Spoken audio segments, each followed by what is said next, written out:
first 2 or 3 chapters. So yeah, let's get started. Um, yeah, so like essentially like what are p-Adics, what are you even trying to do? Yeah, so it's like the basic idea is that we're trying to draw an analogy between integers where we have these things called prime numbers, and we have like theorems that talk about factorization and whatnot, and like polynomials over the real or complex numbers, where like once again x minus like things of the form x minus a are the primes, simply because we have like uh, factorization with respect to these things. Um, so yeah, like at first blush, it seems that polynomials have like more structure to them. Like we can evaluate a polynomial at a given point. We can take a Taylor series of a polynomial and whatnot. Yeah, so like I mean, is there something deficient about the integers that they don't have this structure, or like can we also somehow define analogous objects within the integers? Uh, right. Also, by the way, like feel free to say something if you have a question or whatever. I am not sure if the raise hand Teams feature actually works. So like just speak and like just interrupt me, and yeah, I'll gladly take the question. Um, cool. Yeah. So like so in some sense, like the only point of analogy we have between between the integers and the polynomials is that in both places we have a notion of factorization, and we have a notion of what primes are. So let's try to like investigate what it even means to factorize something, right? Like how should we think about factorization? Yeah, right. So like let's just ask, like what's the remainder that we get when we try to factor this polynomial p of x that I've written down by this new thing called q of x, which is the polynomial x minus 1. So it's a linear polynomial. Yeah, so like naturally what do we do? Well, we decide to do long division, and we find that the quotient is x squared plus 2x plus 3, and the remainder is 4, right? So that's how we write it down usually. We say that like whatever divisor, we say that like whatever dividend equals divisor into quotient plus remainder. Um, okay, now I ask maybe an unrelated question. What is the value of p of 1, right? And when we evaluate p of 1, we get it's equal to 1 cube plus 1 square plus like 1 plus 1, which is equal to 4. Now that's kind of suspicious because 4 was also like the actual remainder that we got, right, from the division algorithm. So is there a relationship between these?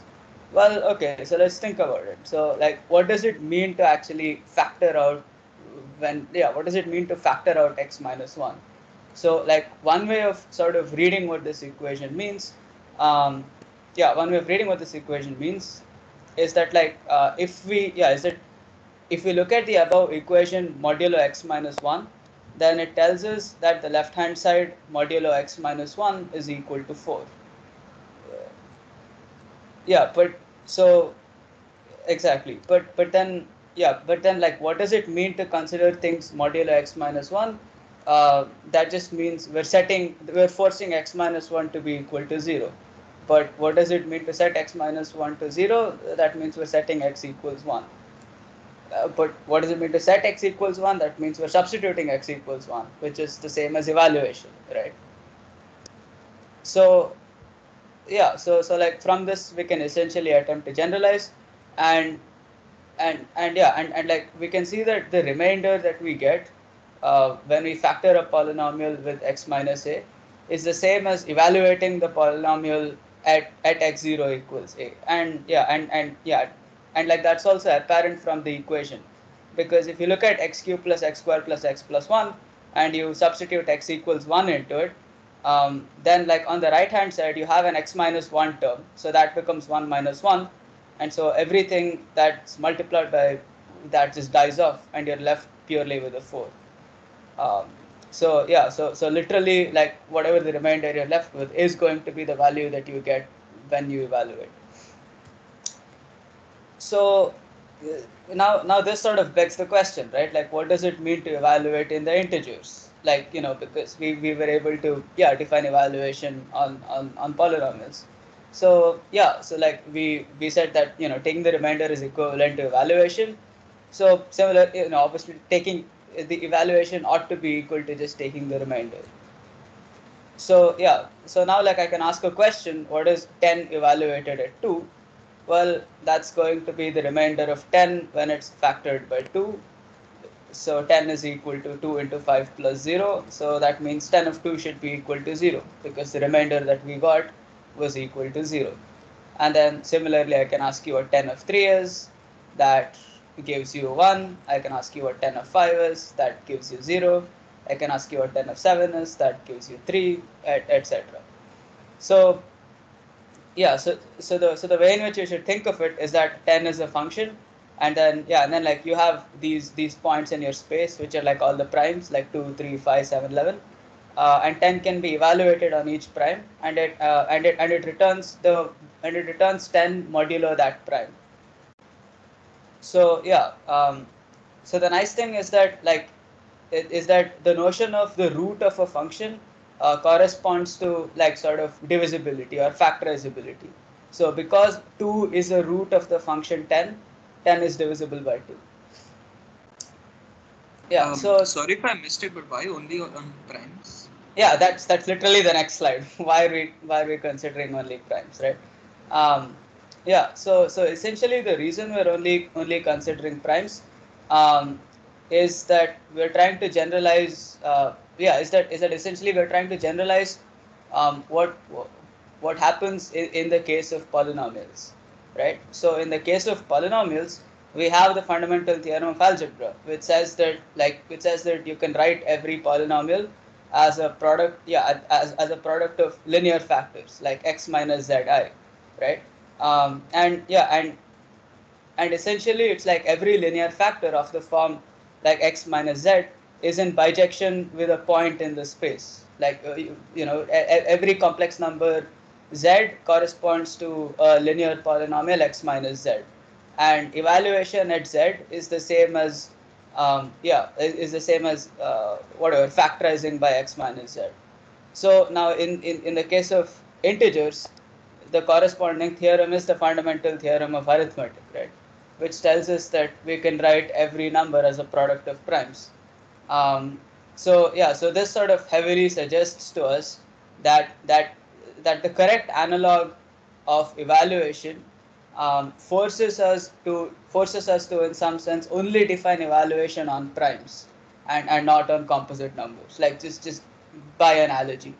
um, yeah, so like I can give you another reason at the end of the talk. Like I have some backup slides, but yeah, I thought it wasn't like relevant to the story currently. But I have another reason as well for why we do this.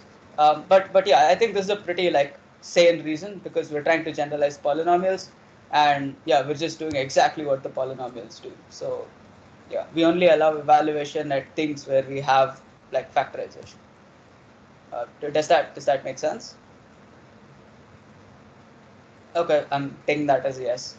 Um, yeah, so now I mean yeah, so like you might feel that like the sort of equivalence between like factorization and evaluation is sort of like a cheap trick, right? Like okay, maybe it only works in the linear case, like I'm using some sort of hack.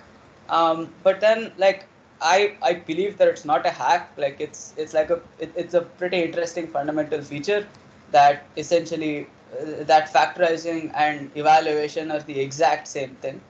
And to justify this, like let's take another example, right? So I can ask, what are the complex numbers? So one way to view this is that we take the reals and we shove in a new number called I, such that I square equals minus 1.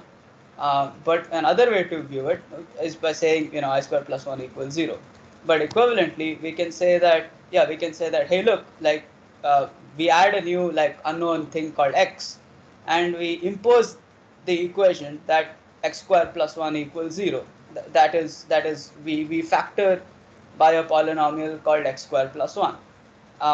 Yeah, and because we factor by a quadratic polynomial, we're only left with a linear polynomial, right? Because according to the Euclidean division algorithm, the degree of the remainder is always going to be less than the degree of the thing you're dividing by, of the divisor. Um, yeah, so uh, I mean, yeah, so that's an example of like if you consider any quadratic polynomial, you can write it as something into x squared plus 1 minus the remainder, which is going to be some linear polynomial.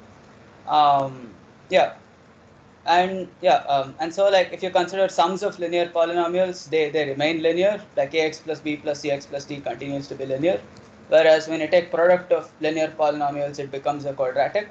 But then because we're factoring out q of x everywhere, we need to factor out q of x. And so like if you decide to do the long division algorithm, um, yeah like the remainder that you're left with is AD plus BC into X plus AC minus BD, which is exactly what complex multiplication is, right? Like when you do complex multiplication, A plus BI into C plus DI is equal to the expected thing. So in some sense, by factoring out Q of X everywhere, we are imposing x square plus 1 equals 0. That is, we are imposing x square equals minus 1. That is, we are adding a new number that we call I. So it's not that the relationship between factoring and evaluation only works with linear things. It also works with quadratic things, and it's a cheap way to like define the complex numbers, or to like sort of get at the complex numbers in some sense, if you like. um, right. So now the next thing we'd like to generalize is Taylor series. So the Taylor series of some polynomial q of x at a point x equals x0 is to essentially like write the polynomial q of x as a power series in terms of x minus x0. Now we know what x minus x0 corresponds to. That should correspond to primes. And so therefore we define the Taylor series of a number at a prime as a decomposition of that number as bi p power I. So that's what we define. Um, now the only sleight of hand that I'll pull is that I will impose that these numbers bi should come from 0 through p. Um, so like for reasons that for reasons. Um, so I mean here's an example of a Taylor series of a given polynomial. So like if you consider x cubed minus 7x squared plus 15x minus 9 at the point x equals 3, you'll see that the Taylor series doesn't have a linear term. It only has a quadratic term and a cubic term. um, so what does it mean when a Taylor series does not have a linear term, or if it only has a quadratic and a cubic term? Well, essentially, what we can do is to pull out the x minus 3 squared. Um, then we see that we get a factorization of q of x into x minus 3 squared into x minus 1. So, so in some sense, because the Taylor series starts at degree 2, because the Taylor series expanded at x equals 3 starts with degree 2, we know that this polynomial has a root at 3 of order 2. So essentially, a Taylor series like encodes the the degree of roots at a given point. So so similarly, like I can ask you what the Taylor series of the number 72 is at p equals 3, uh, but more formally we call that as the p-Adic expansion of a number as defined above. Um, yeah, and yeah, and so like if you try to find such an expansion, you will find that this is the corresponding expansion you'll get. Um, and once again, like whatever we did in the polynomial case, we can just repeat it here. And what we'll get out is a factorization of 72 into as 3 square into 2 cube. So the p-Adic expansion of 72 tells us that 72 has a root at p equals 3 of order 2. That is, 72 has 3 squared in its prime factorization. Um, so the so the p-Adic expansion at a given prime p naturally encodes data about the divisibility of the number with respect to that prime. Just like how the Taylor series captures information about the divisibility about the existence of a root at that point. Um, right. So now like we can do this for natural numbers. Let's try to extend it to negative numbers. So let's consider minus 1. with respect to the three-adic case. So we want to write -1 as a03 power 0, a13 power 1, a23 square plus dot dot dot. So yes, so the trick that I'll be performing is to add and subtract 3. So I have that -1 is -1 plus 3 minus 3, which is like, okay, pretty benign. But now I'll of course regroup the terms and I'll get it's equal to 2 minus 3. Now 2 is a valid choice for the coefficient a0 because a0 must be between, it must be either 0, 1 or 2. It can't be negative and it can't be like 3 or greater. But so yeah, but now I have this -3 left over. What do I do? Well, okay, I just add and subtract 9 because that's what I need next. So then I get -3 plus 9, which becomes 6. So I get 2 plus 6 minus 9. What do I do with the 9? I add and subtract 27. Um, yeah, and oh, ignore the 125. But yeah, so yeah, so I add and subtract 27, and then yeah, and then like I can essentially keep going on, and this gives me the expansion that -1 is like 2 into 3 power 0 plus 2 into 3 power 1 plus 2 into 3 square plus dot dot dot. So yeah, so like I claim that this is the correct sort of Taylor series for -1. Um, so like, why should you believe me? Well, okay, we can just try and add 1 to it and see what happens, and we better get 0. So I claim that this is -1.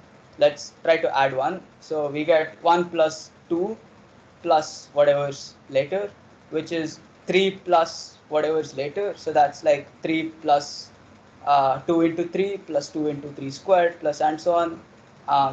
So now this winds up cascading, and we get a 1 into 3 squared because because that's a 3 plus 6, which is a 9. So that becomes a 1 into 3 squared, and then we have a plus 2 into 3 squared, which is a 9 plus 18, which becomes a 27. So that becomes a 1 into 3 cube. Yeah, and so essentially like this goes on cascading till 3 power infinity, at which point it overflows, and like we have nothing left, and we're left with a 0, because this cascading process goes on happening.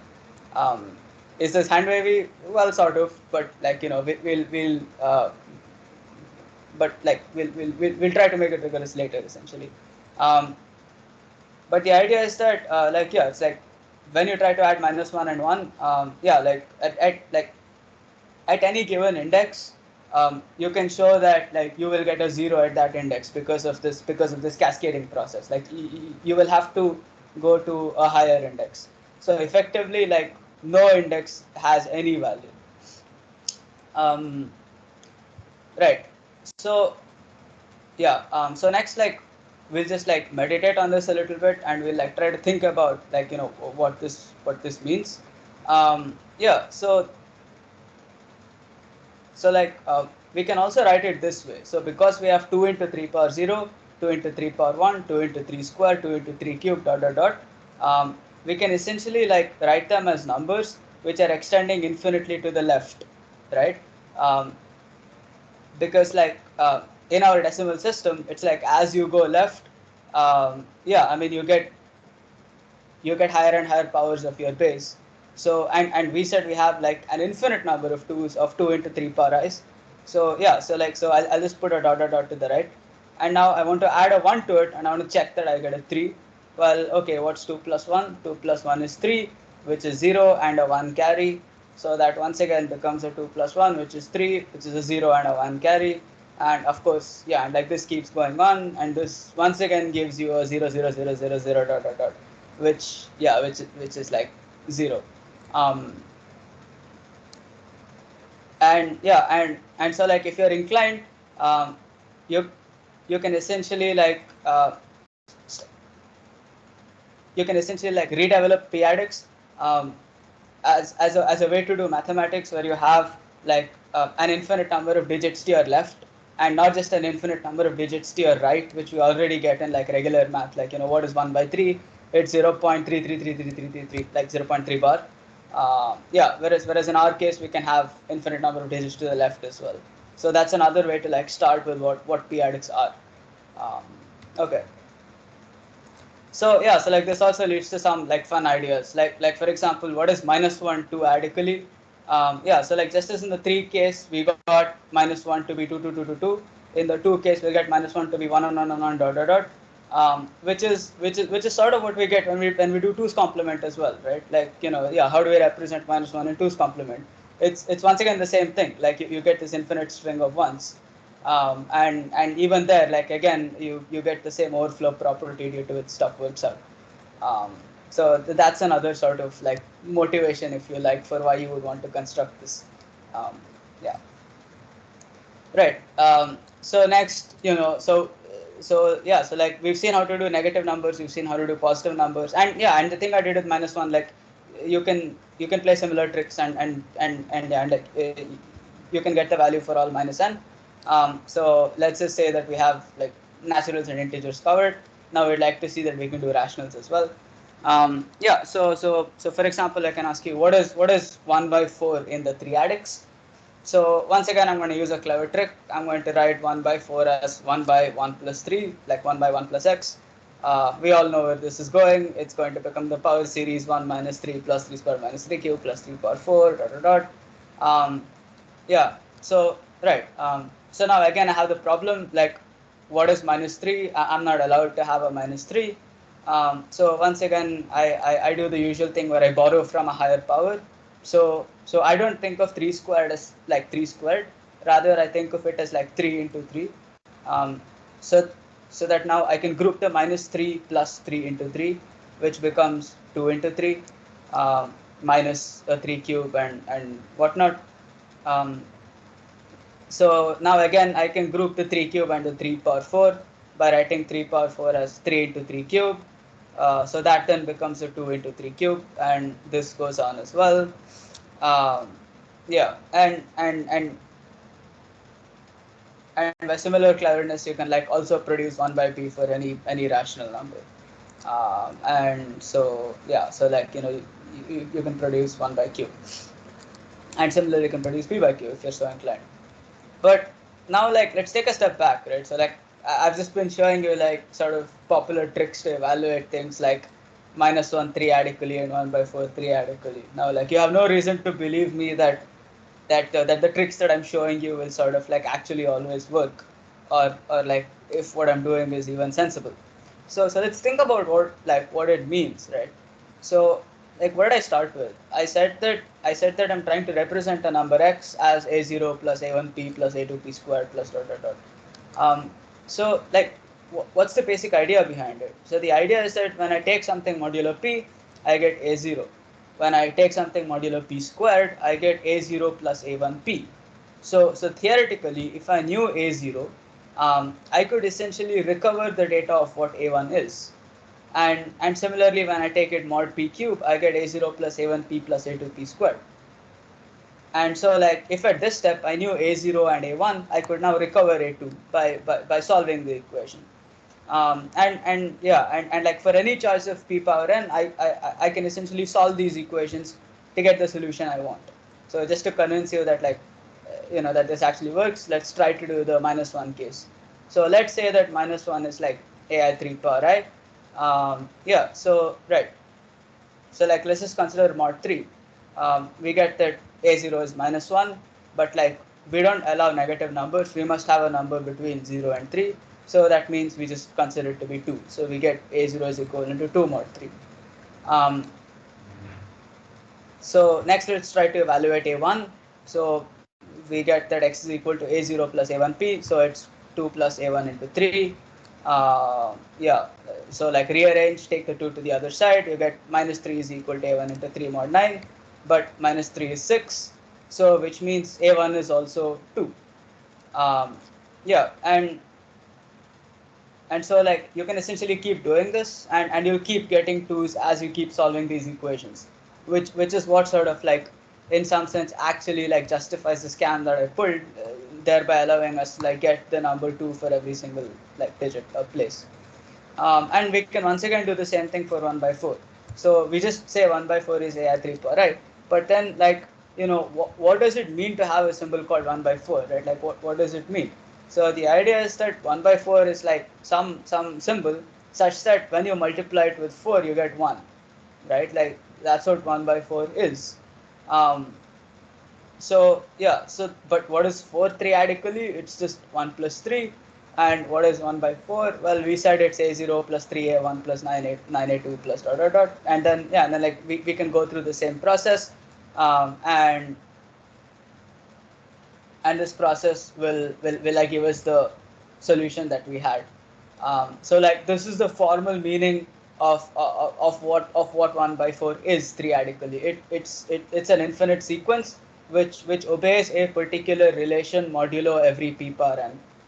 So like that's what our algebraic manipulation is actually trying to find. And here's how you would like computationally solve for a symbol like p by q. Um, yeah, you would essentially try to solve these equations in modular arithmetic recursively, inductively, whatever.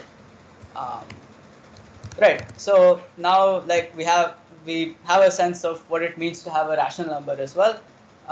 Yeah. So now like let's ask if we can solve for irrationals. So like we can try to solve x square equals 2 in the 7-adix.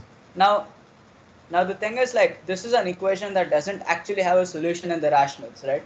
Um, and so like if we're able to find a solution in the 7-addict system, this somehow tells us that the 7-addict system contains like more solutions than the rational numbers. So in some sense like we should start thinking of these p-Adics as more akin to R and less akin to Q. Simply because they have equations, they have solutions to equations that the rationals don't have. And in this case, it turns out that you can in fact solve it. Well, how do we solve this equation? Well, we just use the interpretation that we had, right? What does it mean to be a 7-adic number? Yeah, it means that it means that you can write it as this power series. And then what do we do? Well, we just take modulo 7, then we get x square should be 2 mod 7, which is the same as saying a naught square should be 2 mod 7, and that gives us a naught equals 3. Yeah, and right. So next we can try to solve for a1, and like this is where we might get a little scared, right? Because like we know how to solve linear equations in terms of congruences, but like we don't really know how to solve quadratic equations in terms of congruences. So like yeah, maybe we get a quadratic and we're completely screwed or whatever. But luckily that doesn't happen. Yeah, it's like so because of the 7 factor there, the 7 becomes a 49, and the 49 vanishes. Um, yeah, so that goes away, and then yeah, and then when we bring the 2 to the left hand side, that becomes 9 minus 2, which is a 7. So we get 7 plus 42 a1 equivalent to 0, but 7 is minus 42. So and this gives us yeah, a1 is 1. So yeah, and now like I claim that we can essentially continue this process to keep getting a2, a3, and so on. And the yeah, and the proof that we can keep going is a theorem called Hensel's lemma, which I may or may not cover. Like I have it in the backup slides, but if it takes too much time, it'll be there in the slides. Um, but but the interesting thing is that like yeah, that essentially that like we can find solutions to equations that which did not have solutions in the rationals. So in some sense, this Q7, which is like which consists of all the sort of p-adic numbers all the 7-adic numbers, actually have like more numbers in a sense, or like have more solutions to equations. Um, yeah, but like so far we've been doing it like super recklessly, and yeah, and like we've just been dealing with these infinite series. But like how does this converge? Why does this work? um so like yeah, can we actually define a notion of convergence, or is this just going to be like generating functions where like where we don't really have a notion of convergence, but we just force some sort of interpretation onto the coefficients. So the nice thing is we can in fact like prove convergence results or whatever. Um, so the intuition is that look, like for this sequence to converge, what do we need? We need higher powers of p to become smaller, right? Because like if we consider a three-adic sequence, we have 3 plus 3 squared plus 3 cubed plus 3 power 4 plus like dot dot dot. So like we have 3 power n for like n large. And yeah, and so like we want the contributions of larger terms to die off. So to do this, we define a new like norm called as the p-Adic norm, which says that the p-Adic norm of a number a is p to the power the negative 1 of the highest power of p which divides a. Now like that's a mouthful, but it makes sense if we just take a couple of examples. Yeah, so for example, what is the three-adic norm of 10? Well, 10 is 5 into 2, so like 3 does not divide 10. So yeah, or the highest power of p, the highest power of 3 which divides 10 is 0, so it's 3 power minus 0, which is 1. What's the three-adic norm of 3? Well, 3 the highest power of 3 which divides 3 is 1, so the norm of 3 is 3 power minus 1, which is 1 by 3. Similarly, what's the three-adic norm of 9? Well, 9 is 3 squared, so the norm becomes 3 power minus 2. What's the three-adic norm of 90?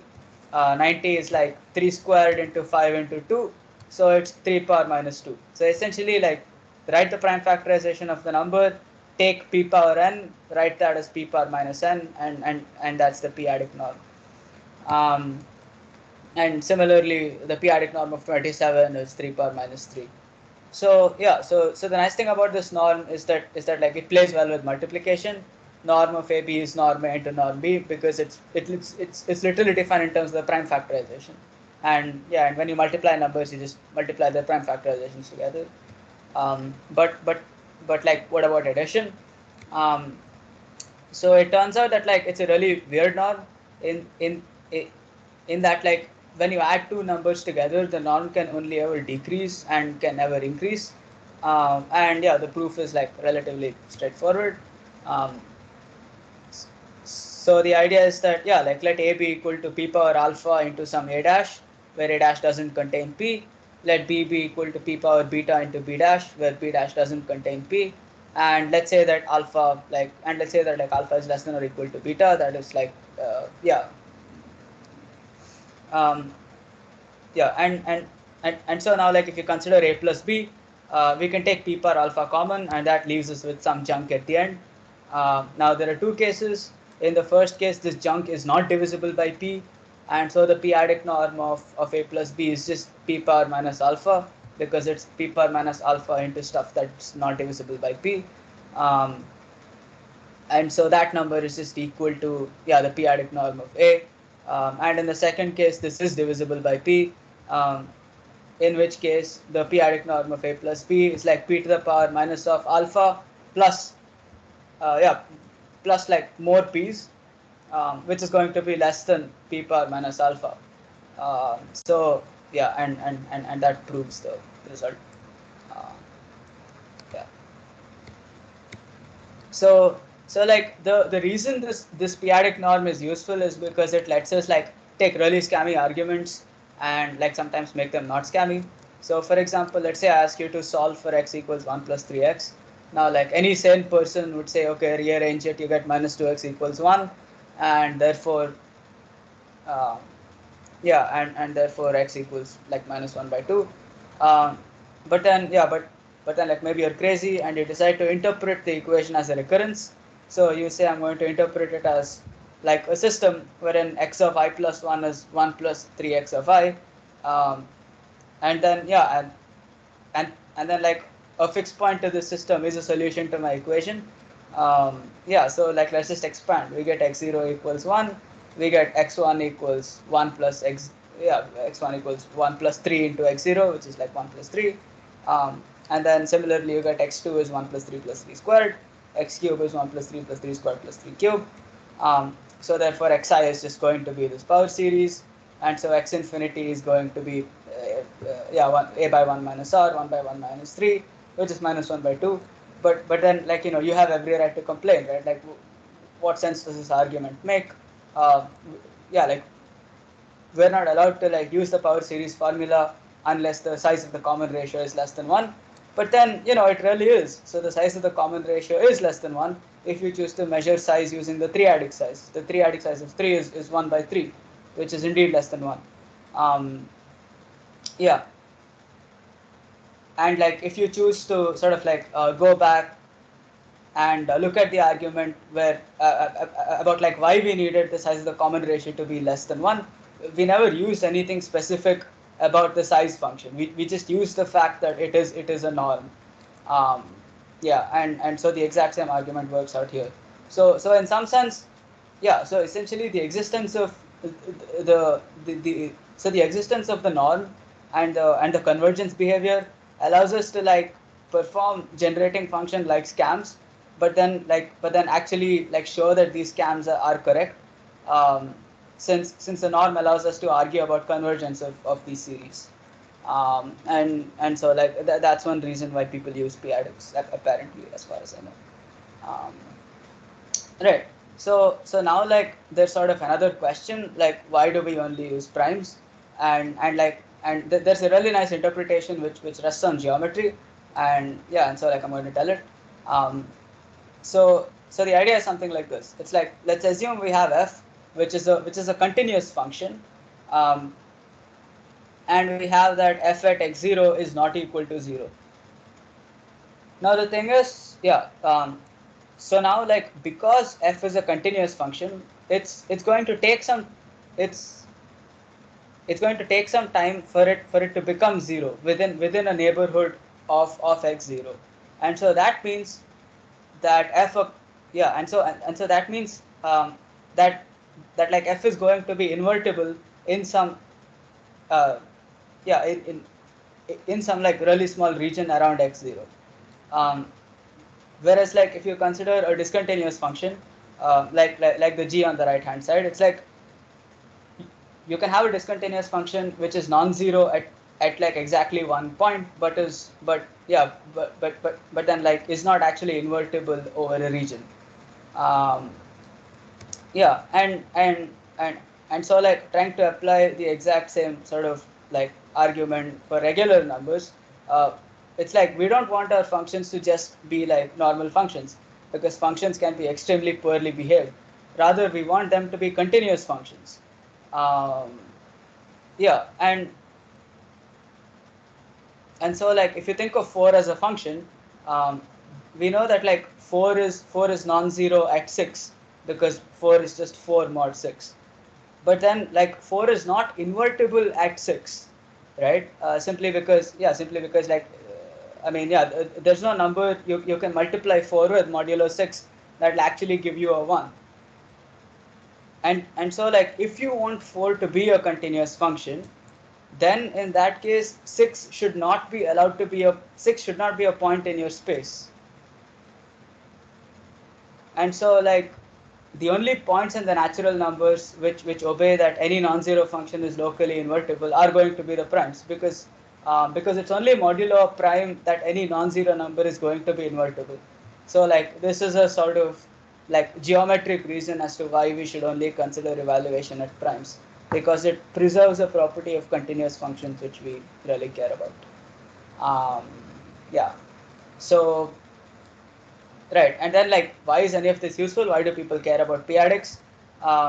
So like yeah, it's the same reason as why number theorists care about modular arithmetic. So like essentially, yeah, it's like instead of finding solutions over z, you can try to find solutions over z mod n z.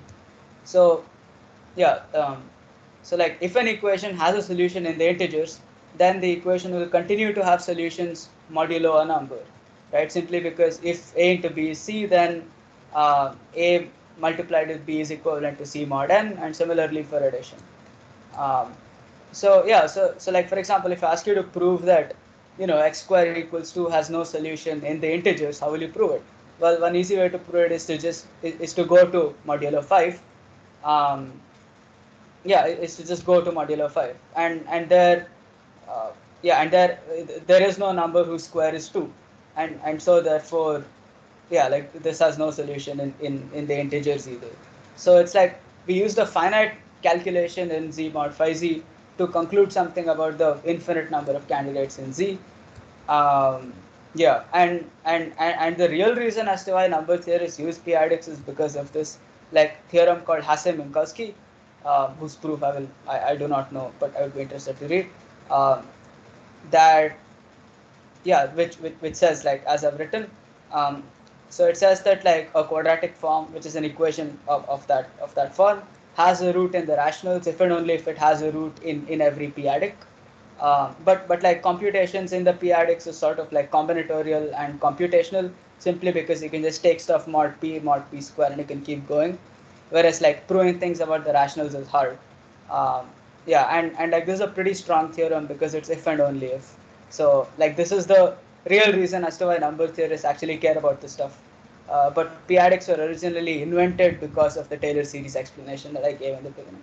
Um, so yeah, I think this is a reasonable point to stop. And yeah, thanks guys. So like questions or something?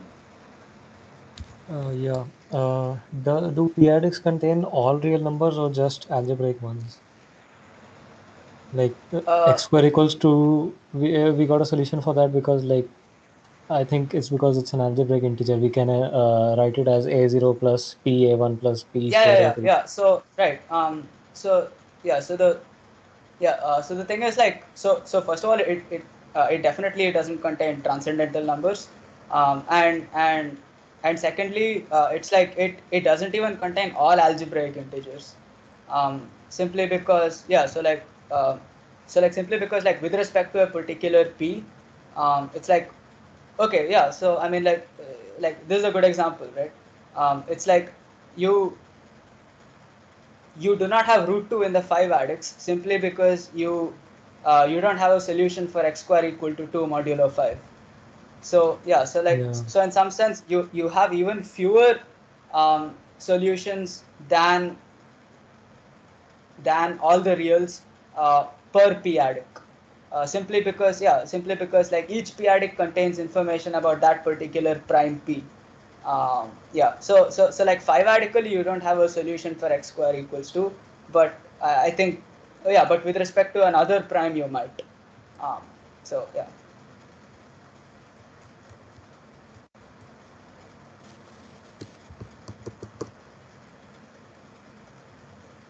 Is the cardinality different for different p-Adics, for different p's? No, I think they're all uncountable. So I think the cardinality is the same.